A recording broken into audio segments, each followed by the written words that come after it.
All right. Hi, everybody. My name is Emily, and I'm with the Accessories Council. We are here with our Accessories Council Junior Board, and we are so excited to have our first webinar with them. I know we're getting started a few moments late. We were just having a couple technical issues, which happens in a Zoom. But we're here today to talk about NFTs, which I am personally extremely excited about because this is like an NFT 101. So we're going to get to learn a little bit more. If you're new to NFTs like I am, I think this is going to be the perfect webinar for us. That being said, I'm going to transfer this on over to Andrew Werner, who is the president of the Junior Accessories Council Board. So Andrew, if you want to take it away. Good afternoon, everybody. Thank you for joining. My name is Andrew Werner. I'm a New York-based photographer, accessory designer, entrepreneur, and member of the Accessory Council for the past several years. I'm also honored and very proud to sit alongside 13 incredible members, hailing from some of the most well-known brands in the accessory world, in the fashion world, in the financial world. And before we get started today, I'd love to just run around for everyone to introduce themselves from our junior board who will be speaking today. And why don't we start off, Ada?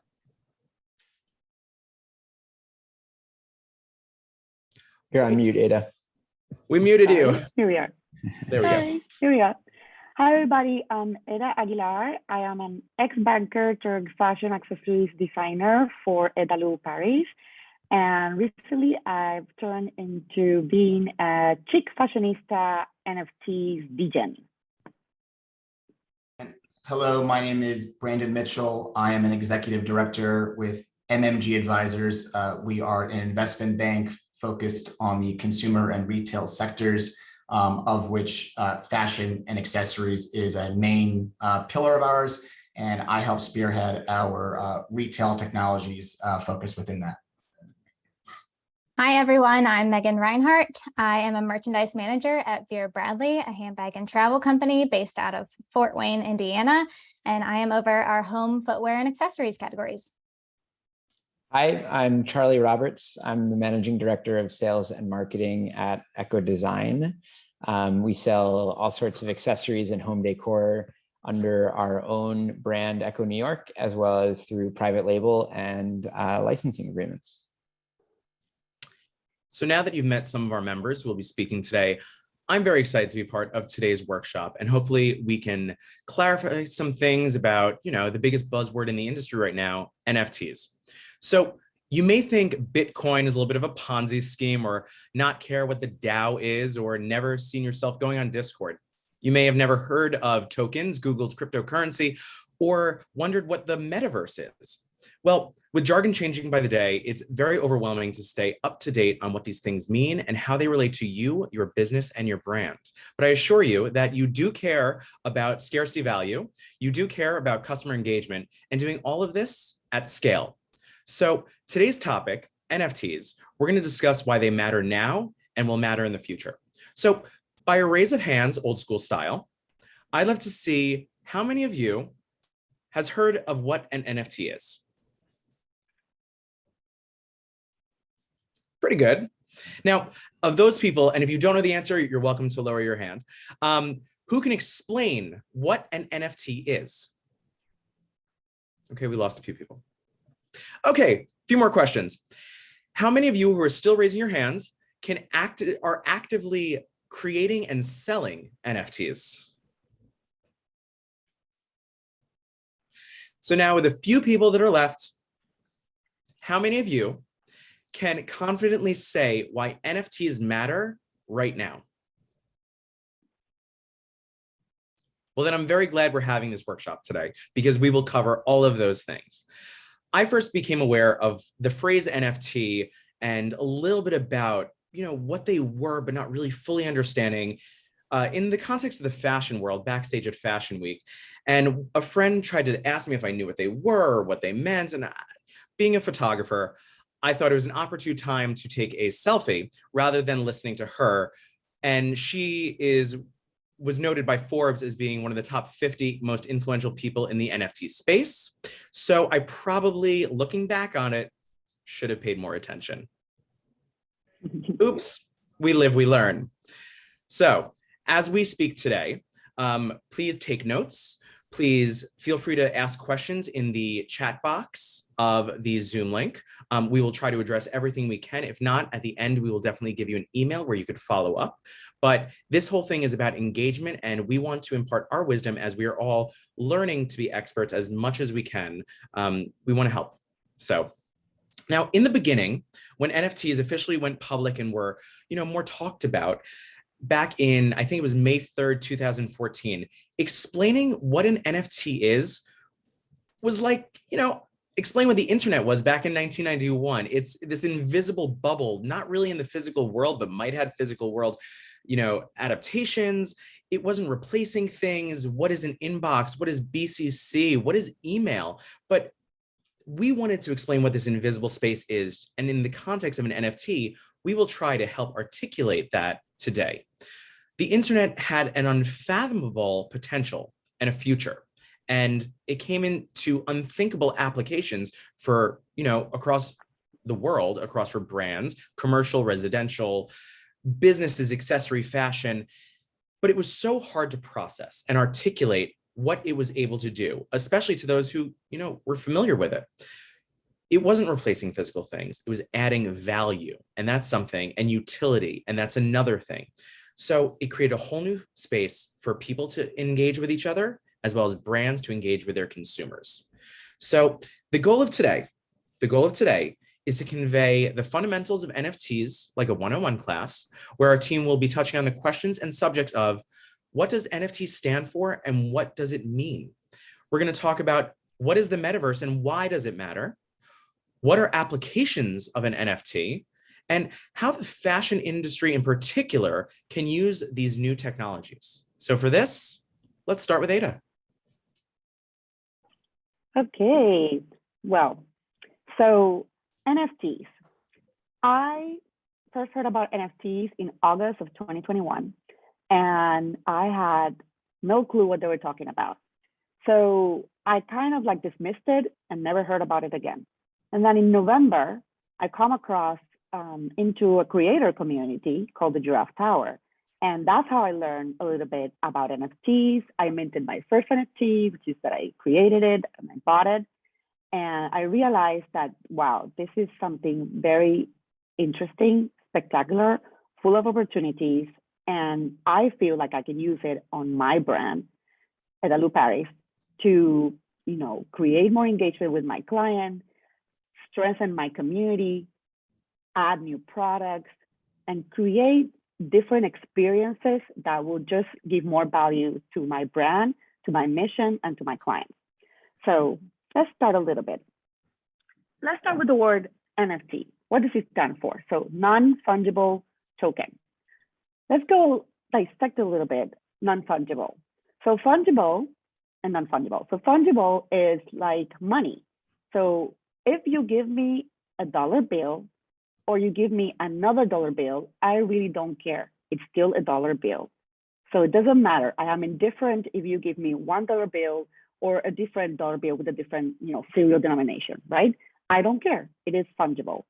But if you give me a one-of-a-kind piece of art, that you give me like the print that you can buy on the museum shop, I'm gonna care because it is different. It is not the same as getting that special one, the unique one. So that's what non-fungible really means in the world of, art and fashion, for example.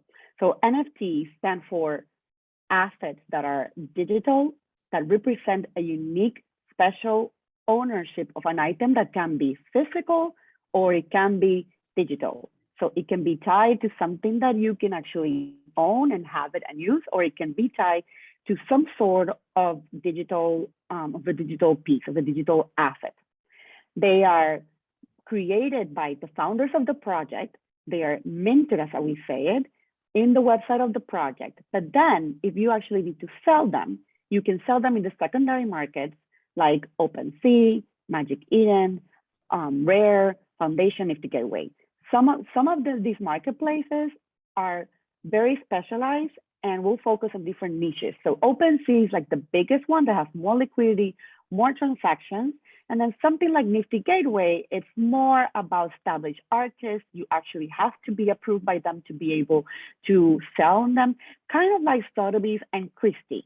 So it's a little bit more specialized, right? So again, NFTs represent something that is unique only to you.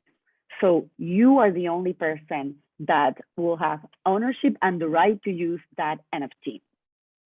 And how is that NFT created? Well, it is created in the blockchain. Have you heard about the blockchain? So that's where I have a question, Ada. So are NFTs the same thing as a blockchain? No, they need each other.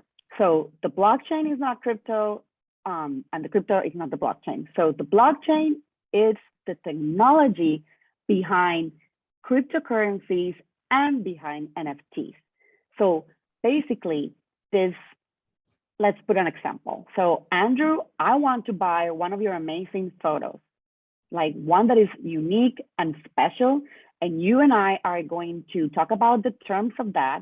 We're going to set some, IP rights. You're going to give me, special maybe preferences or rewards. And once we establish that, that is going to be recorded in the blockchain. Basically, the data will be in a specific block in the blockchain that will contain all of that terms and conditions that are solely between you and I, which is why this is called decentralized, because it's directly between you and I. Once it is recorded in the blockchain, nobody can change it, nobody can delete it, nobody can edit it. So basically, you can have crypto without the blockchain, but you cannot have the blockchain without crypto. So when we talk about crypto, you have all heard about Bitcoin.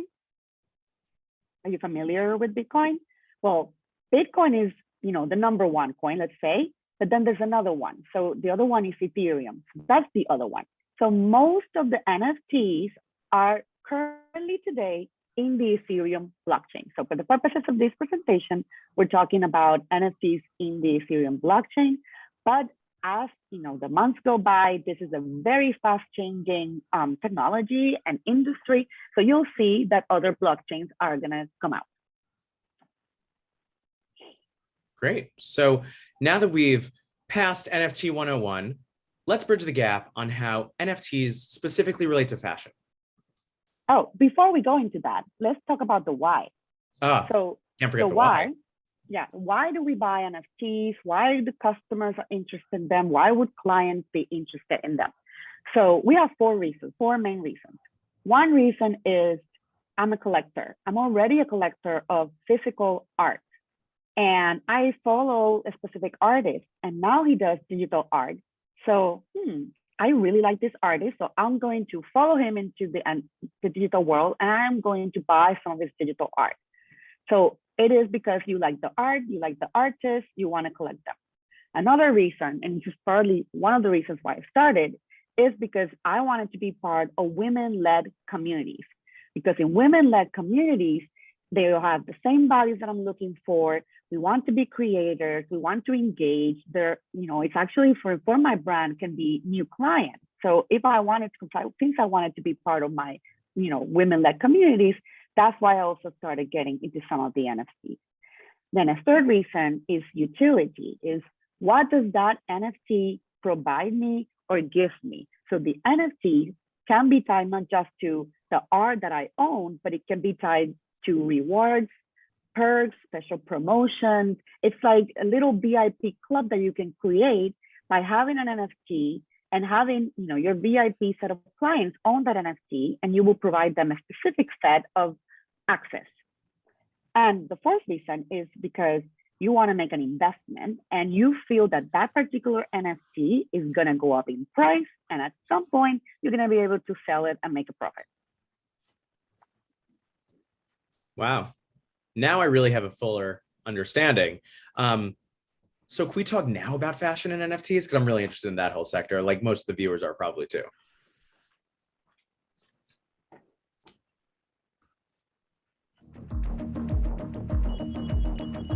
There are 3 letters quickly making their way into the fashion world: NFT. NFTs are the newest way for consumers to own something rare and exclusive, whether it be artwork, games, fashion, or even land. Here's the catch. All of these things only exist in the metaverse, a concept that even experts are still trying to grasp. Whether we realize it or not, the metaverse is already all around us.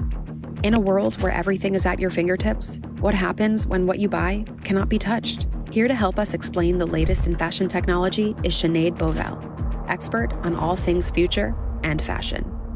Hi, my name is Sinead Bovell, and I am a futurist, which means I study the future for a living. An NFT, which stands for non-fungible token, is a one-of-a-kind, unique digital asset that represents a real-world object, like an item in a video game or a digital piece of art. And the non-fungible part just means no 2 NFTs are the exact same. But then there's also individual brands that are creating NFTs in the forms of digital clothes. For example, Hermes launched a series of digital baby Birkins for a small fortune. Gucci dropped some digital sneakers. Burberry did an NFT launch with the very popular game Roblox. Nike recently acquired a virtual sneaker company. If I can buy this digital asset and own it, and I'm the only one that owns it, there would be an element of speculation there and hoping that that would appreciate in value over time. And if you're into collectibles, this could be a new form of collectible. But there's also an element of community that can be created. For example, if Nike launched a series of NFT collectibles, it might not just be for something that exists in a virtual world. It could also lead to discounts at a physical Nike store. If you are not necessarily going out into the physical world and you do most of your engagements online, you could argue, why buy physical clothes when I could apply a digital outfit?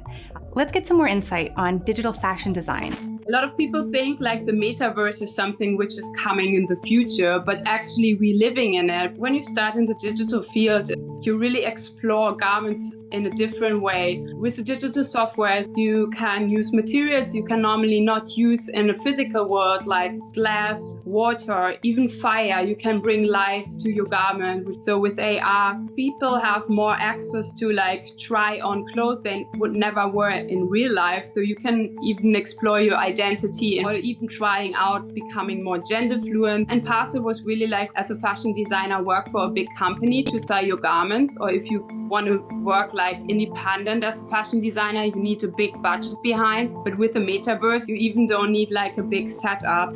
So this makes it also much more inclusive. This is also like a new thinking and a new mindset. The digital security risks with NFTs are very real, especially lately. We're seeing a lot more headlines pertaining to NFT scams. An NFT exists on the blockchain. So it's not that your NFT is getting hacked. It's usually the digital wallet or the crypto wallet where you store your NFT.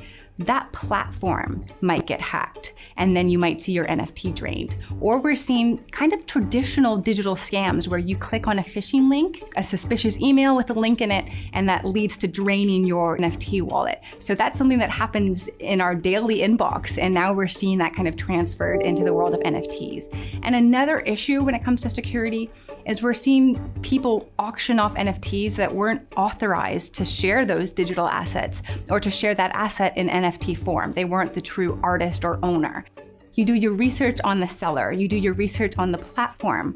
If interesting emails come into your inbox asking you to click on things, you avoid doing all of that. You check the Twitter feeds of the platforms where you're housing your NFTs to see if they've said any updates, and if they haven't shared something on social media, you get an email from them that might not be from them. So you just have to very much do your due diligence at this point in time.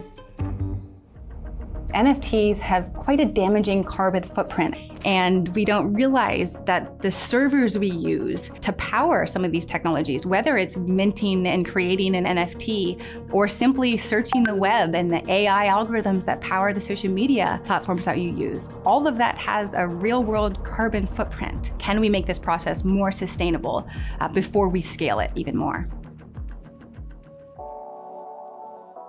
When it comes to the future of NFTs in fashion, they will continue to evolve alongside the digital technologies that we engage with. So for example, if a technology like augmented reality glasses become more mainstream, then what we'll likely see fashion doing is you'll be able to apply an outfit using your augmented reality glasses that other people see you in as they walk down the street. We'll probably see people using augmented reality to attend fashion shows. We'll probably see NFTs in the form of digital clothes to apply to avatars if virtual reality becomes more of a mainstream place there where we live and where we work and where we play. So the future of fashion and NFTs, it's also very contingent on how these kind of platform technologies and digital technologies evolve and how we evolve with them.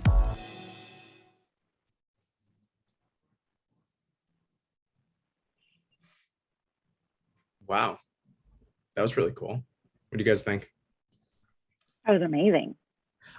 So the video laid out a lot of sporadic examples on how the fashion industry is currently implementing and participating in NFTs. But perhaps we boil it down for the audience. And what is the business application of NFTs for a fashion company? Brandon, do you want to speak to this? Sure. Look, I think, for a lot of people on this call, who've been working in and around this sector for some time, I think you'll understand sort of two fundamentals at the core of any one of our businesses or in this world. First and foremost, growing participation, right? How do you expand customer reach? How do you think about going global? How do you expand your SKU presence or category presence?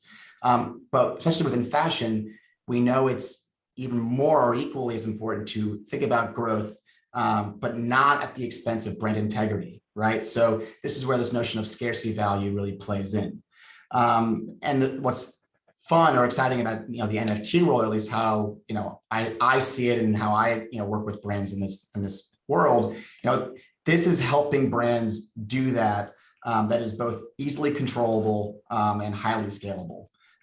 So in a way, this is a really uniquely effective tool that drives both participation and scarcity.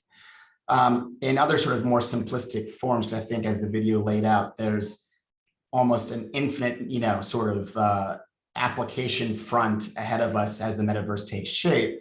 But the business viability for an NFT kind of today, I think of it as either first and foremost as a digital good, right? Something that is designed, it's sold, it creates additional revenue stream, drives profit to the bottom line. But the other, harder to define and understand, arena is it as a utility. So because this could either be, a utility on the back end for a company or on the front end to sort of face, customer facing. But what's probably easier to think about this as is you're already doing this in your businesses today. This is where existing cost centers come in, like say branding and marketing, supply chain management, IP protection. So the corresponding, kind of metrics of success, are kind of a little bit harder to define. But again, you're already kind of thinking about it through other more, seemingly now traditional lines of business, whether it's, defining customer acquisition or brand loyalty and engagement. How do you sort of define, if a campaign is driving successful brand awareness? Is your supply chain more transparent and efficient? Are you doing a better job of pulling copycats out of circulation? So we're already seeing today that, not without sort of the metaverse, which is so far into the future in a way, that there are business lines that are impacted as we stand today. So can you tell us a little bit of some of the brands who are, participating in NFTs and doing it well? So traditionally, high fashion luxury brands have not been quick to jump into technology. But this time around, it has changed. Why? Because since the pandemic, they have noticed that especially a younger demographic like Generation Z is spending a lot of time doing gaming, up to or plus 8 hours a day. And they also notice, and the gaming industry is a $176 billion industry, and the addressable market, which we'll talk about that, is a $31 billion market. So they noticed that these gamers not only wanted to show up to the game, but to also socialize in the game, but they also wanted to dress up their avatars, and they were willing to spend money on it. They were willing to spend 100 to 1,500 sometimes in wearing and having their avatar have like a Gucci shirt or a Burberry item. So that's how like the big fashion houses decided, well, there's opportunity here. There's a lot of education that is involved. And we quite frankly don't know if it's going to pay out. But this time we're not going to sit around, because if we remember in the beginning of e-commerce, many would question themselves, why do I need a website? Up to the other day, not too long ago, you couldn't buy a Chanel bag on a website, and so many other brands. So this time around, they say, okay, digital experiences can actually strengthen my community, can actually give me diversified revenue. So why not? And you'll see that Ralph Lauren partnered with Korean social network, Zepeto. Gucci has created a gaming platform with Roblox. Balenciaga with Fortnite has teamed up with Fortnite. Louis Vuitton, for the 200th anniversary of the brand, also launched a video game that had collectibles and NFTs. Burberry created one within Blanca's block party, and so on and so on. These games, you can get NFTs, you can buy wearables and things like that. Wow. So this is all really important. These are great things to be aware of, but it seems very niche and futuristic. What about companies that don't want to target gamers? And what is this metaverse? Tell me about the metaverse. How does this relate to everything? So before we get into the metaverse, we have something that is called digital fashion. So once these brands started to notice that the gamers were actually using some of the shirts or the boots, from these brands, you also started to see that there's a bunch of other companies that only specialize in creating digital fashion and in selling digital fashion and in partnering with these brands to make their digital fashion. So we have companies like The Fabricant, DressX, Artifact, Dematerialize, that they partner with some of these artists and brands to actually come up with this digital fashion wearables that the gamers are using. And these things are creating additional revenue for these brands because they're willing to pay for it. It's getting like the scarcity and kind of like the prestige of like it's a limited edition. It's also helping some of these customers. It's the first time that they buy from some of these brands, which could then actually let them go into the physical goods and actually buy from the stores or their website.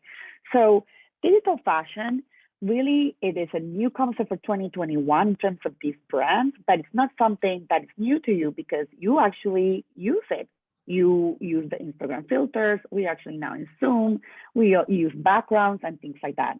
And most likely, you're going to see the high luxury, the high-end fashion brands and streetwear start to release more and more digital goods, fashion goods.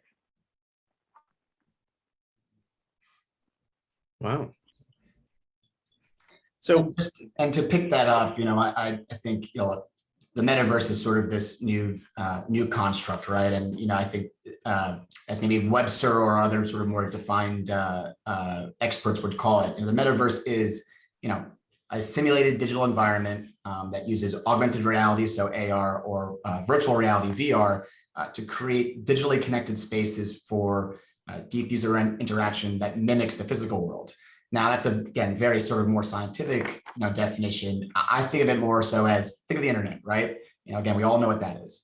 So at layman's terms, or at least as we stand today, the metaverse for the moment is really a shorthand description of virtual world. So think websites, and these are all interconnected, and they're where users can go to interact and engage really as they do now, as we think about, again, the web 2.0 world that we're used to, but in a much more fully immersive way.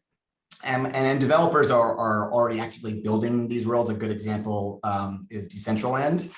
But again, let's be clear, the usage of digital goods in the metaverse today is still very, very far away from anywhere close to mass adoption. There is definitely a very large and growing gamer world and some more sort of niche sort of forward adopters.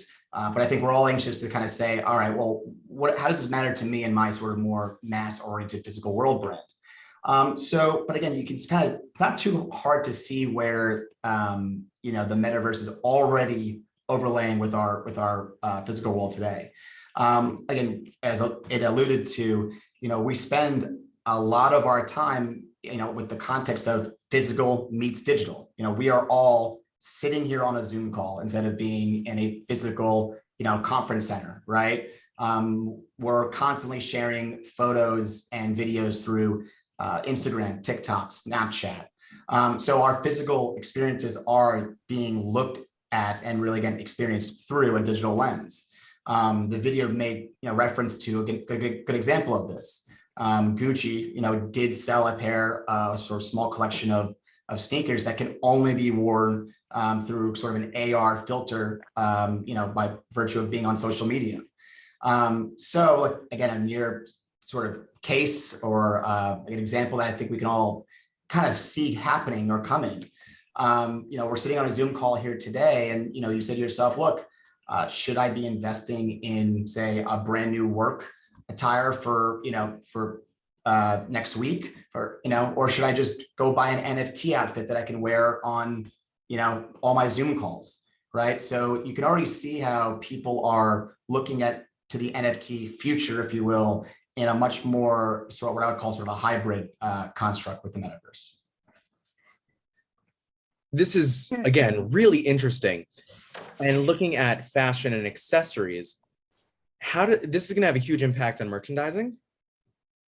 Absolutely. So the landscape of digital goods are enhancing the traditional production timeline of getting the product in the consumer's hands, or in this case, in their augmented reality. We've all been impacted by longer lead times, production delays, and increased material and shipping costs, ultimately impacting companies' gross profits.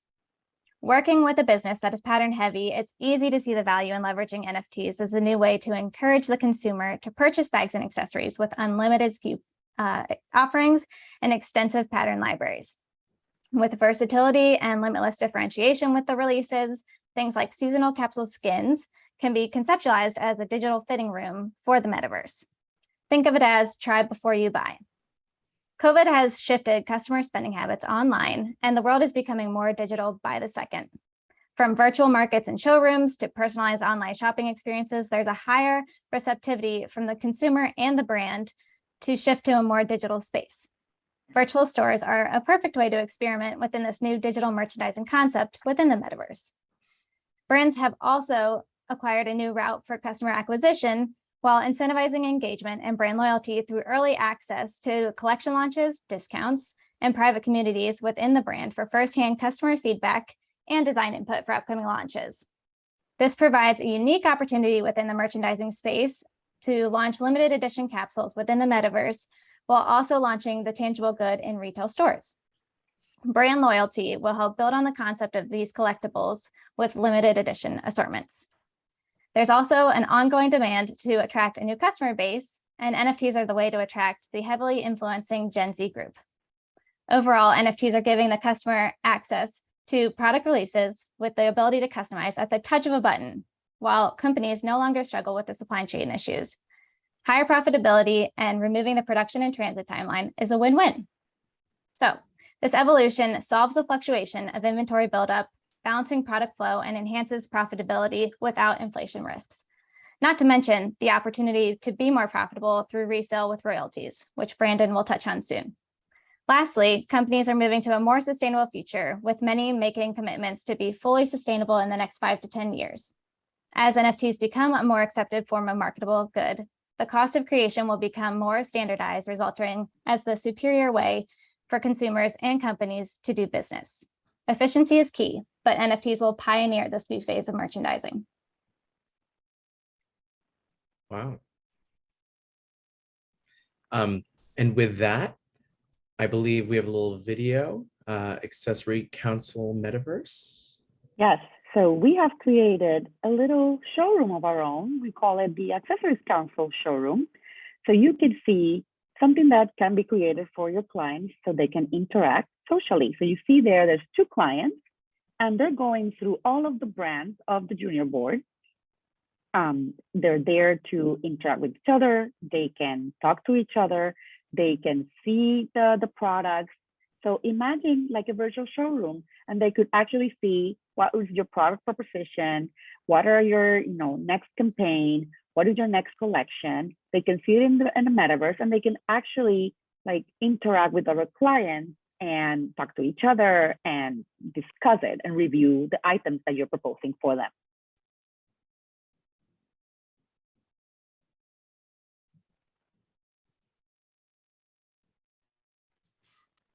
To the next slide. So offer to your client, to the client, what is the utility, the rewards that they can give the community so they can keep them engaged, excited, kind of like that they can make them feel that they're part of the brand. So when you create an NFT, one thing that you can do is you kind of create some sort of VIP segment for them. Because they have the NFT, they can get tickets to events, or they can get special offers from your brand or from other brands partnerships that you can get them. You can get them education. Some women are joining, and some communities are joining NFT projects just because they want to learn more about Web3, they want to learn more about crypto, they want to learn more about NFTs, and that NFT that they bought, it's like their ticket, their access pass to that class or that actual like course that will teach them how to be more involved in Web3. It's like also it gives you a little bit of prestige sometimes in some of the clubs and some of the collections, because it's kind of like, let's say that the Soho House or any other membership clubs just issues an NFT, and that is your ticket to that NFT. Wow. So I've heard something about how NFTs are going to revolutionize, resale. Can you talk to me about that? Sure. So, as maybe the headline here should excite you, I view this as the $1 trillion solution. So, again, historically, brands have lacked, the care and really the ability to have control over or sort of be able to capture economics on an item after it's sold to a customer, right? That's all thing they cared about, right? Sell it, come to next season, buy more. And then what we've seen, is really been the meteoric rise of platforms like eBay or Poshmark or the RealReal, and they've all quickly changed that, right? And brands have been therefore scrambling to leverage and capture, this for their within the products they've already built, right, and already sold. And this is not just for, again, probably an easy example, right, would be just the luxury items like an Hermes bag or a Chanel bag that are sort of being bought and sold as like investments or collectibles. But this is really extending all the way down to mass market brands from the likes of Nike and H&M. So, as we alluded to in the beginning, a fundamental component of what sort of makes an NFT is a smart contract that sits on the blockchain, right? And so sort of through this NFT type of technology, we don't even have to sort of look past, into the digital world, right? We're talking more about these physical goods. So you can embed, call it royalty terms, that are sort of predetermined and encoded into the NFT of a physical item.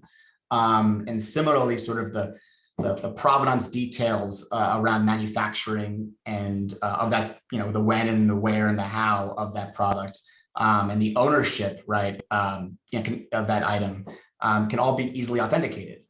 So again, maybe as an easy illustration, a customer wants to resell something on a third-party marketplace. That item, would be we would be accessing that product's NFT information. So the platform, right, would, scan it or something. And, that would, trigger, right, the requirement to send a royalty payment to that brand. So by usage of authenticating the product, making sure, again, this is, worth X because it's been around for 10 years and was made in this factory and only owned, say, 2 or 3 times, it creates, sort of a frictionless component to, all right, now that brand is already able to capture the economics on that sale without doing any work. And what's exciting about this, hence why I use the term sort of $1 trillion solution, is that brands can now profit off this into perpetuity, right? So now all of a sudden we take away from having to recreate more product, right? You can sort of really recapture value on product that's already in circulation. And even just extending it even maybe further down, the horizon, if you will, is how these same smart contracts could be applied to incentivizing, say, brand ambassadors or creator campaigns that your businesses are probably already doing today with the likes of TikTok creators and or celebrities. So maybe a good example, right? So let's just say you work with Kendall Jenner, right, on a 3-month-long activation. You have the technology, embedded in this NFTs, right, to track and trace product based upon the manufacturing and sort of initial selling window of that item. So, you do this campaign, items are sold, they're resold, into perpetuity. The technology could really look and say, all right, this item was sold during the 3-month window of this campaign. She's owed a royalty, right, as part of that contract.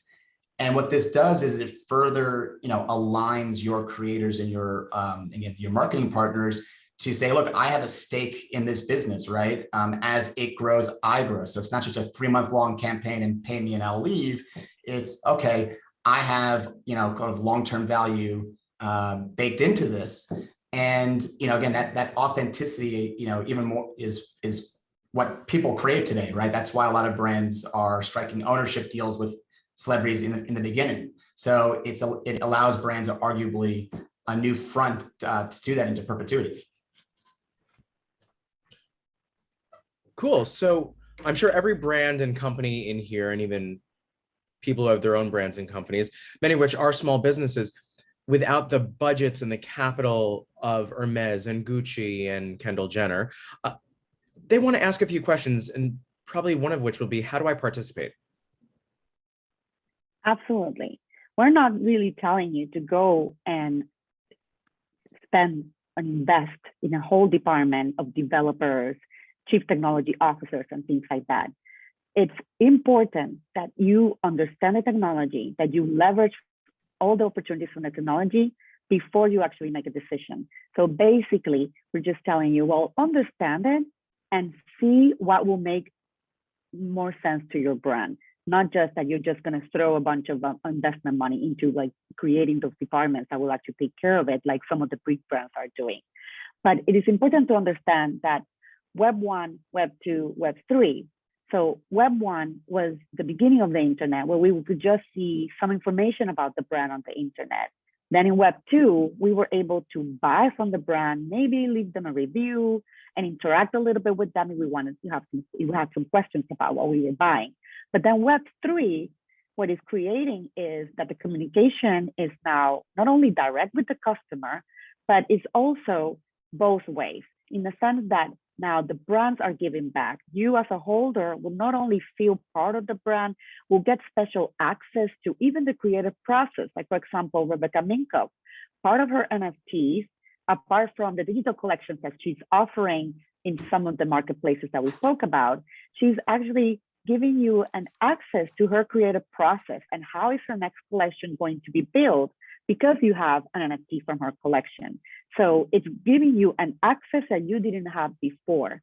It's also could reward you in the sense that she could also say, okay, so part of the people that will have my NFT, that people that have my NFT can have access to, a preview of my show or a pre-show or even the show itself. So it's very important to understand that this can create interaction with your client. This will strengthen,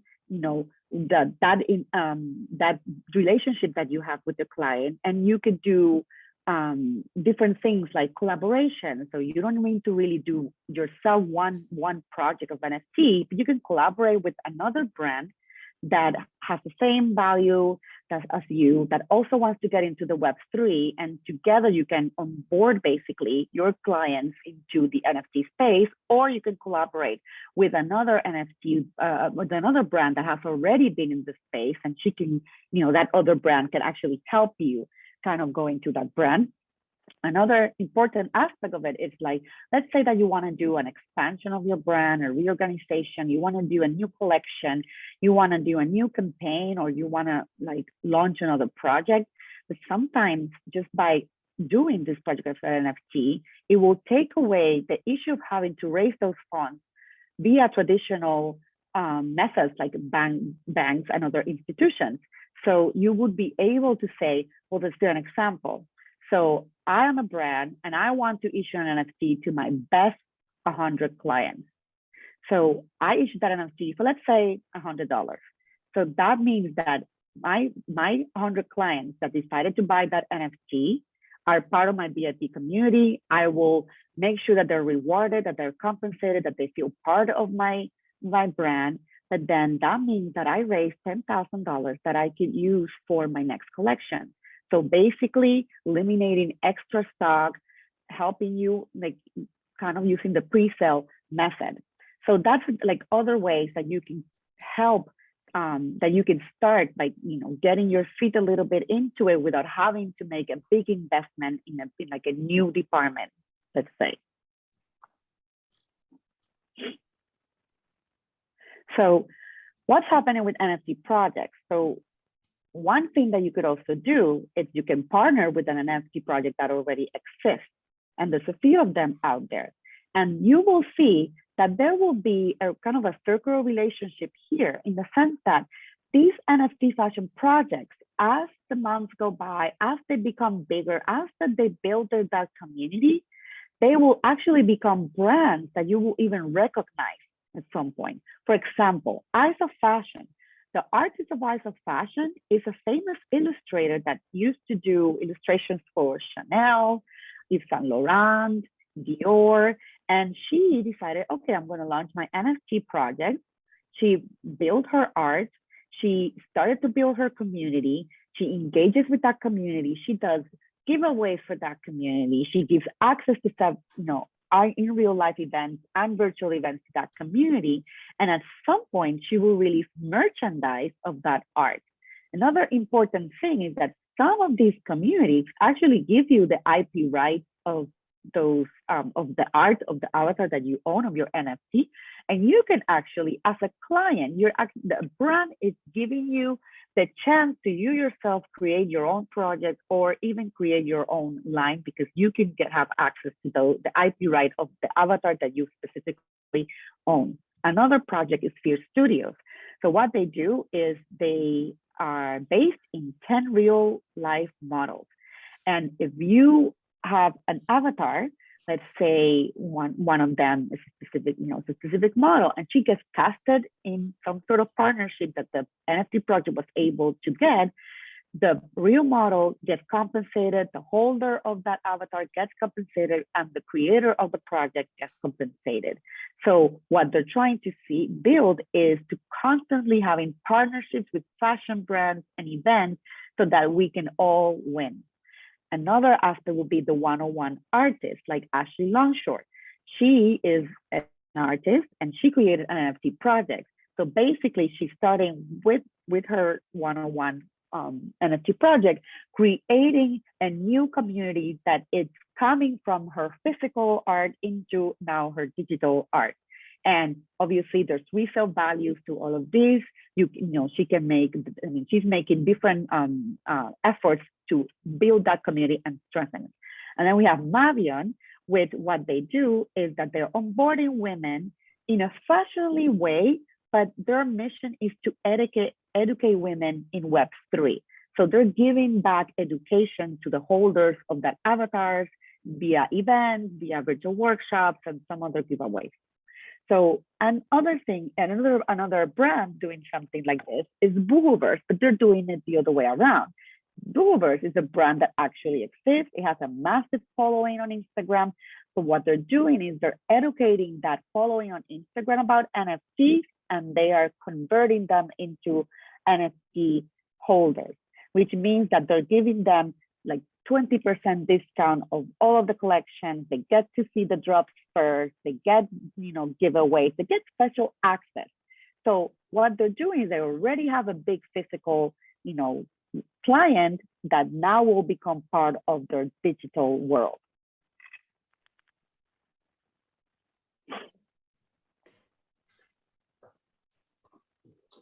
So you've now learned a little bit about NFTs, you've learned a little bit about Web3, the metaverse, and you might even be inspired to go out into the real world and give some of this a try, which we would encourage you to do, but we don't want you to do that and get confused or sound silly. And there's a lot of lingo associated with this world. So we wanted to just highlight a few of the most important words and acronyms, and I'll run through a few just to highlight. So for example, alpha is valuable information that's exclusive to a small group. So you or a friend or someone you know knows about some upcoming project with some sort of big artist or big brand, and that would give you a chance to get in early on the project, and so you might have some alpha.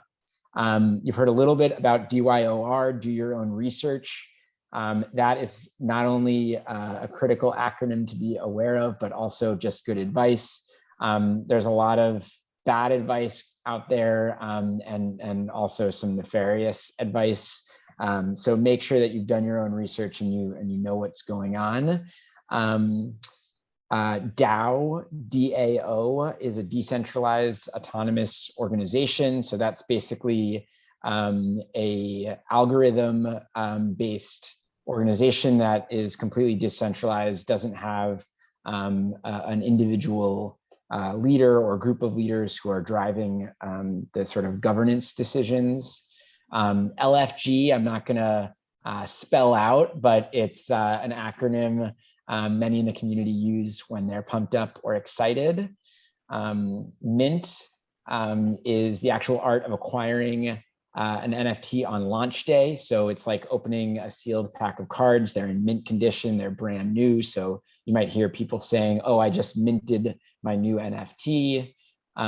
You'll hear people talk about PFPs, which stands for profile picture photo. And that's basically the photo or illustration or image that you're using to as your Twitter image or your Discord image, or maybe as your Facebook or Instagram profile picture. And finally, down at the bottom, WAGME stands for "We All Gonna Make It," which is basically a saying of hope. It's all gonna be all right, and things are gonna be good in the future. So WAGME. WAGME.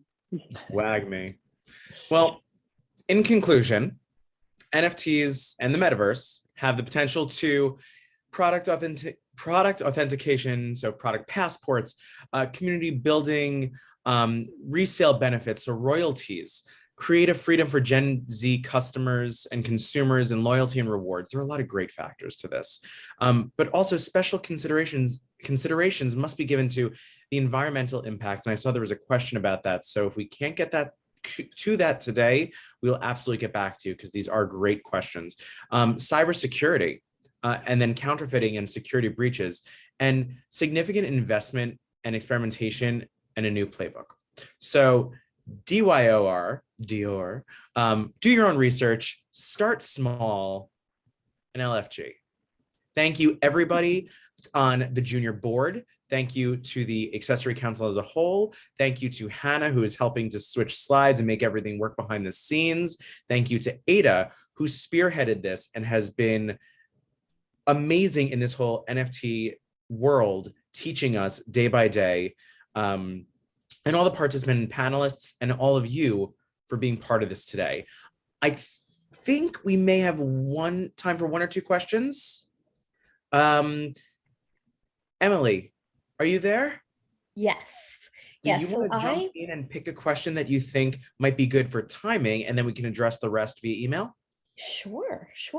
So we do have quite a few questions, but I'm just going to pick one or two. So thank you all for sending them in. But I did think that this was a pretty cool question. Does digital fashion often translate into physical fashion? And what are you seeing there? Do you think that's going to be like the future?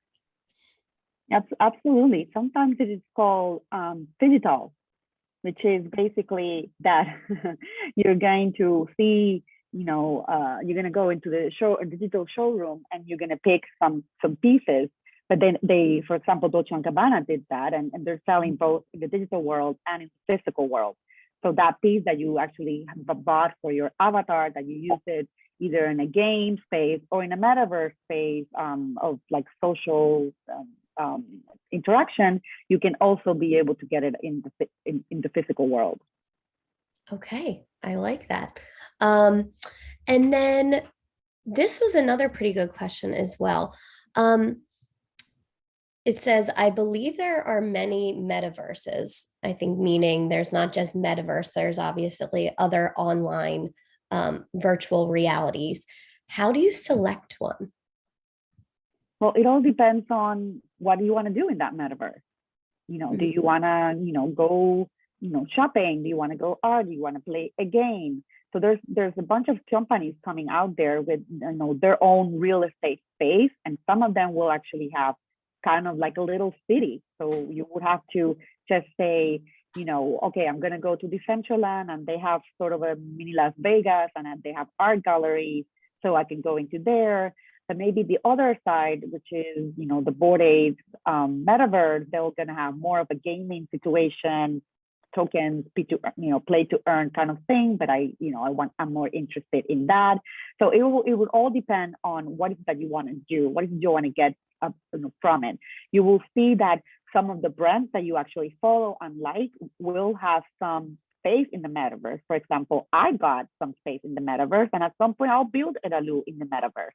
So whoever wants to see Edalu in the metaverse will have to go to the other side to see it, and not to the Decentraland. And I'll add to that just real quick. The metaverse is effectively, an idea, right? It's a future space, right? And again, we try to, give good examples of what we already know and experienced. When the internet first formed, there was sort of like, you would go to AOL, right, in one way, or you'd go use Internet Explorer, at one point, or Netscape and all these other sort of individualized or what felt like separate internets, right? But really, right, the internet's the internet. And so the metaverse is, again, it's a sort of it's a shorthand description of eventually all these different places being interconnected. And we touched on the idea of decentralization. The idea is that the metaverse, will not be owned by one company. It won't be, Meta, right? The old Facebook, Meta's metaverse, right? It'll be effectively a collection of different worlds, cities with real estate, different engagement in areas like forums. So again, it's much more of a futurist lens. But as Ada alluded to today, if you wanted to participate today, yes, you have to make specific decisions based upon, what do you want out of it, right? What are you planning to do with it? But as we look along a long enough timeline, the idea is the metaverse is one place with, again, different platforms within it. Okay, yeah, that actually makes a lot of sense. I see a question about what does it cost, and I actually had that on the slide and I didn't address it. So thank you for that question. You can actually go to OpenSea and upload, your art, your digital file, a video that you created, a photo that you create. It can even be a normal photo. You can upload that to OpenSea for free, and that can be the path to your NFT. So it is actually, pretty affordable. The only thing there is that smart contract that's going to be created between you, the brand, and your client is going to be owned by OpenSea. So if something happens to OpenSea, you really don't own that contract. But I don't really see anything happening to OpenSea. So it's a way of testing it, starting out, seeing if you want to do a smaller program like the one that I spoke to about, like, let's do a little VIP club with all my clients, and you can definitely do it for little money, like in a platform like OpenSea. Otherwise, you would have to go to a developer, and they will create your smart contract on the blockchain, and then you would have to pay the developer to do that. Okay. All right. Well, Andrew, do you have anything else to kind of close this up that you wanted to? You know, as things change every day and there are new technologies and there's new phrasing and there are new advancements in this world, we're all trying to keep up. And yes, it's overwhelming at moments, but we are all learning together and we're all looking towards the future. And now is the time to do your research and to find out as much as you can, so that way when you're having conversations, and so you could be that person in the group who knows about it. It's an exciting time. It is. Thank you guys so very much for this. That was a great presentation, and I know much more about NFTs than I did an hour ago.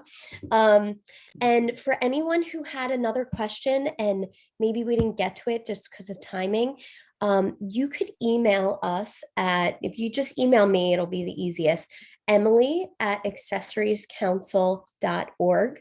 Again, it's Emily, EMILY, at accessoriescouncil.org. And I can forward along your questions or answer them the best that I can. And as far as the junior board goes, keep an eye out for future events with them. We are very excited to have them here on our team.